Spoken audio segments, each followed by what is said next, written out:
আসসালামু আলাইকুম ওরহমতুল্লাহ। সুপ্রিয় শিক্ষার্থীবৃন্দ, আশা করি তোমরা সবাই ভালো আছো। এই ভিডিওটা তৈরি করছি নবম শ্রেণীর শিক্ষার্থীদের জন্য। 2024 সালে নবম শ্রেণীর ষান্মাসিক মূল্যায়নের ইতিহাস ও সামাজিক বিজ্ঞান পরীক্ষাটা হবে 3 জুলাই। তোমাদের ইতিহাস ও সামাজিক বিজ্ঞান পরীক্ষার অর্ধবার্ষিক পরীক্ষার জন্য যে সিলেবাস দেওয়া হয়েছে সেখানে তোমাদের প্রথম 4টা অধ্যায় রয়েছে। আজকের ভিডিওতে আমি আলোচনা করব প্রথম অধ্যায়ের লিখিত পরীক্ষার জন্য কিছু নমুনা প্রশ্ন এবং তার উত্তর নিয়ে। তোমরা জানো যে বোর্ড থেকে এখন পর্যন্ত কোনো ধরনের প্রশ্ন বা অ্যাসাইনমেন্ট দেওয়া হয়নি। তোমাদের হচ্ছে পরীক্ষার আগের দিন একটা নির্দেশনা দেওয়া হবে, সেভাবেই তোমাদের পরীক্ষাটা হবে। তাহলে এখন পরীক্ষার জন্য কী প্রিপারেশন নেবে, সেই জন্য হচ্ছে এই ভিডিওগুলো তৈরি করা। তো আজকে আলোচনা করছি প্রথম অধ্যায়ের কিছু নমুনা প্রশ্ন এবং উত্তর নিয়ে। তোমরা পুরো ভিডিওটা দেখো, অনেক কিছু জানতে পারবে এবং পরীক্ষার সম্পর্কে তোমাদের হচ্ছে ভালো একটা প্রিপারেশন হবে এবং ভিডিওটা থেকে কিছুটা হলে তোমরা উপকৃত হবে, ঠিক আছে? তো শিক্ষার্থীরা যারা এখনও অন্যান্য বিষয়ের ভিডিওগুলো দেখোনি তারা আমাদের চ্যানেলের প্লেলিস্ট অপশন থেকে ঘুরে আসতে পারো। সেখানে তোমরা নবম শ্রেণীর বাংলা, ইংরেজি, গণিত, বিজ্ঞান, ডিজিটাল প্রযুক্তি, স্বাস্থ্য সুরক্ষা, জীবন ও জীবিকা, ইসলাম শিক্ষা, শিল্প ও সংস্কৃতি এবং ইতিহাস ও সামাজিক বিজ্ঞান প্রত্যেকটা বিষয়ের জন্যই আলাদা আলাদা করে প্লেলিস্ট পেয়ে যাচ্ছ।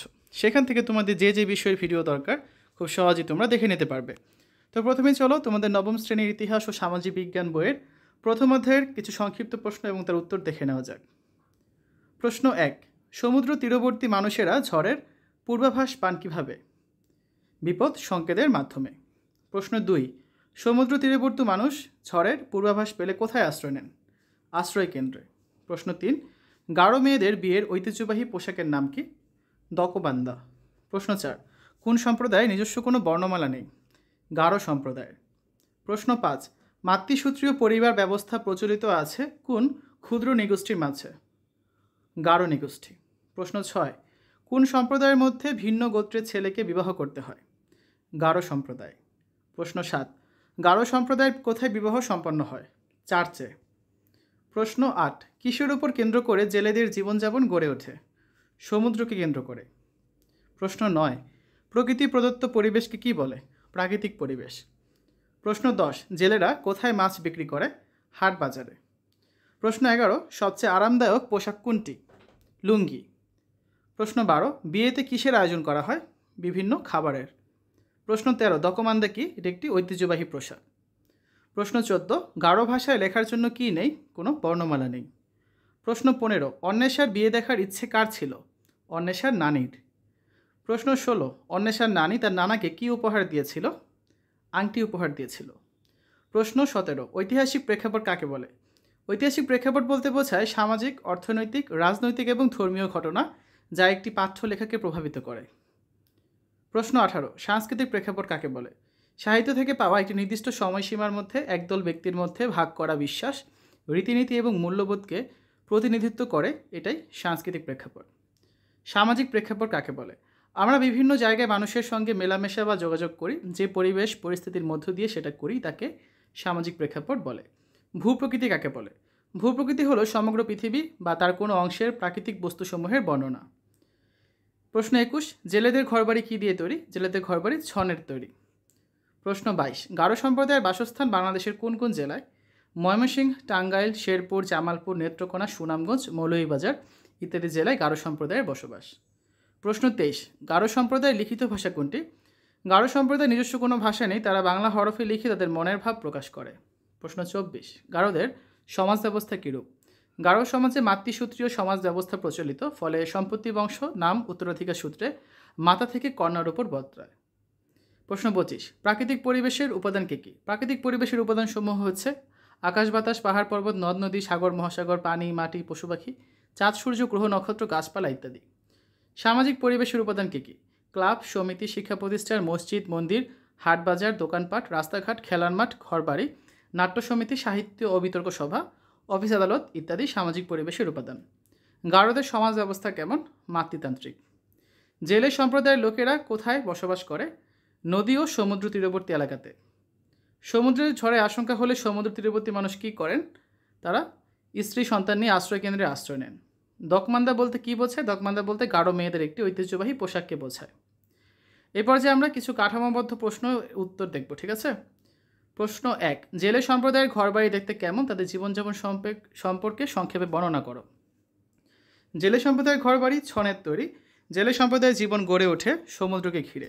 সমুদ্র তীরবর্তী এলাকায় মূলত জেলেদের বসবাস। তারা সমুদ্রে মাছ ধরে এবং বাজারে বা হাটে বিক্রি করে তাদের জীবিকা নির্বাহ করে। জেলেদের জীবনযাপন ও ভাষা অন্য বাংলা ভাষাভাষী মানুষের থেকে আলাদা। জেলেদের পরিধেয় প্রধান বস্ত্র লুঙ্গি। সমুদ্রের তীরে ঘরবাড়ি হওয়ায় তারা বিপদ সংকেতের মাধ্যমে ঝড়ের পূর্বাভাস পায়। তখন তারা তাদের পরিবার নিয়ে আশ্রয়স্থলে আশ্রয় নেয়। জেলেদের জীবনযাপন নদী, নৌকা, জাল, মাঝি মাল্লা, মাছ ইত্যাদিকে ঘিরে চলছে অতীতকাল থেকেই। মাঝে মাঝে সমুদ্রের পানির উপর মাছের ট্রলারে গা ভাসিয়ে দিয়ে জোর গলায় গান ধরেন। প্রশ্ন 2, গারো পরিবারের প্রধানকে? গারোদের পারিবারিক কাঠামোর বর্ণনা দাও। গারো পরিবারের মাতা হলেন পরিবারের প্রধান। গারো পরিবারে মাতৃতান্ত্রিক সমাজ ব্যবস্থা চালু রয়েছে। বংশ পরম্পরায় নারীরা সম্পত্তির উত্তরাধিকার নির্ধারিত হয়। সম্পত্তি শুধু মেয়েদের, পুরুষদের উত্তরাধিকার বলতে কিছুই নেই। তবে পরিবারের সকল কন্যা সম্পত্তির অংশীদার হয় না। সাধারণত মায়ের মৃত্যুর পর কনিষ্ঠা কন্যা বা নগ্না সম্পত্তির উত্তরাধিকারী লাভ করে। গারো সম্প্রদায়ের রীতি অনুসারে ভিন্ন গোত্রের ছেলেকে বিয়ে করতে হয়। গারো সম্প্রদায়ে বিয়ের ক্ষেত্রে মেয়ে পক্ষ থেকে প্রস্তাব আসে। গারোরা খ্রিস্টান ধর্মাবলম্বী হওয়ায় সাধারণত চার্চে তাদের বিবাহ সম্পন্ন হয়ে থাকে। প্রশ্ন 3, গারোদের বসবাস বাংলাদেশের কোন কোন অঞ্চলে? গারোদের আচার অনুষ্ঠানের সংক্ষিপ্ত বর্ণনা দাও। বাংলাদেশের রাঙামাটি, বান্দরবান, ময়মনসিংহ, নেত্রকোনা, টাঙ্গাইল প্রভৃতি অঞ্চলে গারোদের বসবাস। গারোদের ঐতিহ্যবাহী উৎসবের নাম হচ্ছে ওয়ানগালা। এই সময় তারা সূর্য দেবতা শালজংয়ের প্রতি ধন্যবাদ ও কৃতজ্ঞতা স্বরূপ নতুন শস্য উৎসর্গ করেন। সাধারণত নতুন শস্য ওঠার সময় অক্টোবর বা নভেম্বর মাসে উৎসবটি হয়। উৎসবের শুরুতে তারা উৎপাদিত শস্য অর্ঘ্য হিসেবে নিবেদন করেন এবং বিভিন্ন ধরনের বাদ্যবাজনা বাজিয়ে এই উৎসবটি পালন করেন। এছাড়া গারোরা আচার অনুষ্ঠান হিসেবে বড়দিন, নববর্ষ প্রভৃতি পালন করে থাকে। প্রশ্ন 4, প্রাকৃতিক পরিবেশ কি? কীভাবে প্রাকৃতিক পরিবেশের উপাদানগুলো মানুষের জীবনকে প্রভাবিত করে? প্রাকৃতিক পরিবেশে কয়েকটি উপাদানের নাম লেখো। সাধারণত প্রকৃতি প্রদত্ত পরিবেশকে প্রাকৃতিক পরিবেশ বলা হয়। প্রাকৃতিক পরিবেশের উপাদানগুলো হচ্ছে মানুষ ও জীবের জীবনযাপনকে বিভিন্নভাবে প্রভাবিত করে থাকে। প্রাকৃতিক পরিবেশের উপাদানগুলোর মধ্যে রয়েছে আকাশ বাতাস, পাহাড় পর্বত, নদ নদী, সাগর মহাসাগর, পানি, মাটি, পশু পাখি, চাঁদ সূর্য, গ্রহ নক্ষত্র, গাছপালা ইত্যাদি। প্রশ্ন 5, সামাজিক পরিবেশ কি? সামাজিক পরিবেশের উপাদানগুলোর নাম লেখো।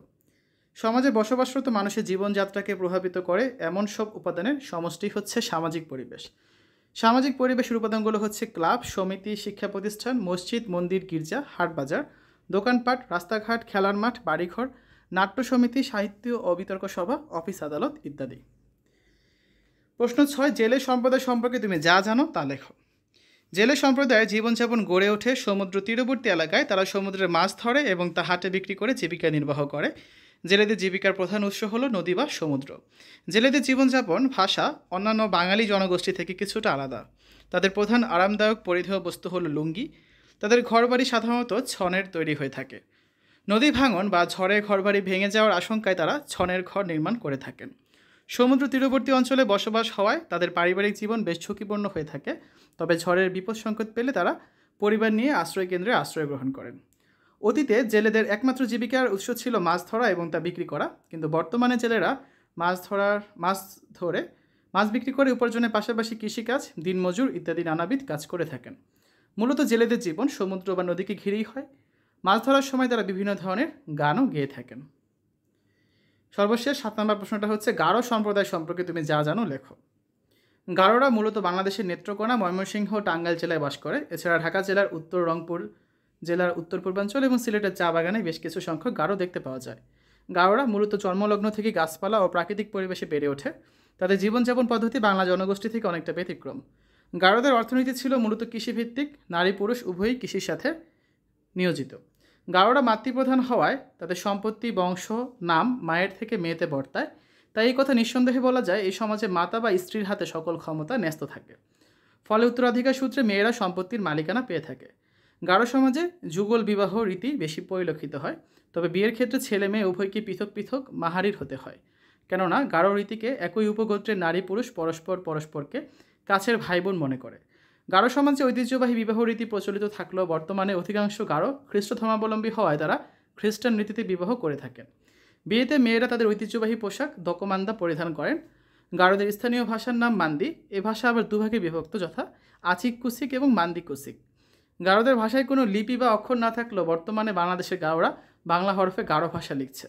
গারো সম্প্রদায়ের প্রধান ধর্মীয় উৎসবের নাম হচ্ছে ওয়ানগালা। মূলত জুম চাষকে কেন্দ্র করেই এই উৎসবের আয়োজন করা হয়ে থাকে।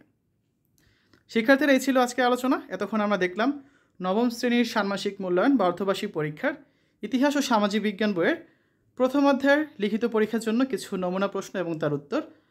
বাকি যে 3টা অধ্যায় আছে, দ্বিতীয়, তৃতীয় এবং চতুর্থ অধ্যায়, সেগুলো নিয়ে আমরা পরবর্তীতে ভিডিও তৈরি করব। তোমরা পরের পর্বগুলো দেখলে সেই ভিডিওগুলো কিন্তু সম্পর্কে একটা আইডিয়া পাবে এবং পরীক্ষার জন্য ভালো একটা প্রিপারেশন নিতে পারবে।